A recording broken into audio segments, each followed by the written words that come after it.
All right, let's just jump right in with a title that really makes you stop and think, An Islam Without the Quran.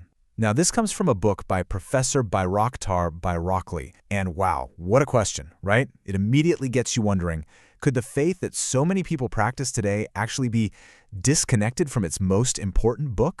And listen, the author, he does not pull any punches. Right from the get-go, in his introduction, he drops this bombshell. He's not just talking about a few little things that need tweaking. No, his argument is that the way Islam is practiced today has, fundamentally drifted away from its source. I mean, that's a huge statement. It basically sets the stage for a major challenge to how things are. So what's the key thing to understand here? Well, the author makes it really clear he isn't going after anyone's personal faith. Not at all. What he's really pointing to is this mix-up, a confusion between cultural traditions that get passed down and what the actual scripture says. The idea is that for generations, people have just accepted these traditions as part of the religion without ever really stopping to ask that one simple but massive question. Wait a second, does the Quran actually back this up? The river of faith, the author's core analogy. Okay, so how did this all happen? How did things drift so far, in his view? Well, the author uses this really powerful analogy to explain it all, and it's all about a river. This idea is absolutely central to understanding his whole argument. But hang on, before we dive into that river analogy, there's one key word you absolutely have to know. It's huraffler. The author uses this term all the time. So what does it mean? Basically, it's his word for all the superstitions, the heresies, the cultural baggage, all the stuff that he says has seeped into the religion over the centuries. But, and this is the important part, you can't actually find it in the Quran. And this is where that river analogy really clicks. Imagine the Quran as the source of the river, the spring where the water is absolutely pure and crystal clear. But as that river flows down through centuries of history, other little streams and tributaries start to flow into it. And they're carrying all sorts of things, foreign ideas, local superstitions, human opinions. So his whole point is that many people today aren't drinking from that pure source anymore. They're way downstream at the delta, where the water is, it's murky. It's all mixed up. Case study 1, signs of the apocalypse. All right, so that's the big idea, the theory. But what does this murky water actually look like in real life? The author gives some really specific examples of these so-called huraffler. And the first one he gets into is a huge topic, the signs of the apocalypse.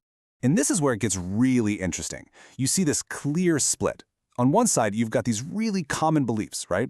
The idea that specific signs will show up before the end of the world. Things like false prophets appearing, huge wars, people in a race to build taller and taller buildings. But then the author points you directly to verses in the Quran that, in his reading, say the complete opposite, that the end will be sudden, no warning, and that its timing is a secret that only God knows. The two views just don't line up. So you have to ask, where did all these ideas about specific signs even come from? Well, according to the author, this is a textbook case of huraffler. He actually traces them back to traditions from outside of Islam, even pointing to sources like the Gospels. The argument is that these ideas kind of seeped into the culture over hundreds of years and somewhere along the way got mistakenly attached to Islamic teachings. Case study 2, the question of intercession, or shafa'at. Now, this next example, this one is a really big deal. It's something that's deeply personal for a lot of believers. We're talking about the idea of intercession on the Day of Judgment. So there's this very widespread belief, right? The idea that on the Day of Judgment, great figures, like prophets or saints, will be able to step in and, speak up for us, to plead our case to God and ask for mercy on our behalf. It's a really comforting idea for sure, but it's an idea the author takes on directly. So how does he challenge it?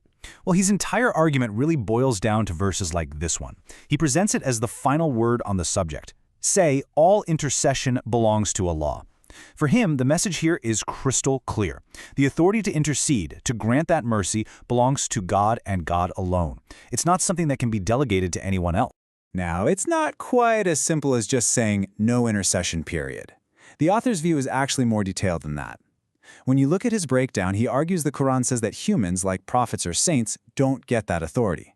But angels, they can intercede. But, and this is the absolute key, only if God gives them specific permission. It's not their own power. It's a power that's loaned to them in that moment. And it gets even more specific than that. Who even qualifies for this very limited, very specific kind of intercession? According to the author, the Quran lays out some pretty clear conditions. This isn't some kind of get-out-of-jail-free card. He argues it's reserved only for people who've already shown their commitment through their actions. You know, people who perform their prayers, who feed the poor, who truly believe in the Day of Judgment, and who don't turn their backs on the Quran itself. A call to scrutiny, the author's final message. So after looking at these examples, what's the big takeaway? Where does all of this lead? Well, it all comes together in the author's final message, which is really a call to action for every single believer. And really, this is the heart of the entire book. What the author is pushing for is a kind of personal investigation, you know? He's saying, don't just accept a tradition because that's how it's always been done. His challenge is for believers to take every single thing they've inherited, every belief, every cultural practice, and hold it up right next to the Quran. For him, the Quran is the final test. It's the ultimate yardstick, and if something doesn't measure up, you have to ask why. So he lays out a pretty simple but really powerful method to do this. Think of it as a three-step process for, as he puts it, purifying your faith. Step 1, take a common belief or a tradition you follow. Step 2, go directly to the Quran and really check it out. See what the text itself says. And step 3, and this is the hard part, be brave enough to question and maybe even let go of anything that just doesn't seem to fit. And that really brings us full circle. This whole analysis leaves us with the exact same challenge the author puts to his readers. It's a question that asks you to look inward and really think, how much of what I believe, how much of what I do comes directly from the scripture, and how much of it is just tradition? How much is just water from much, much further down that river?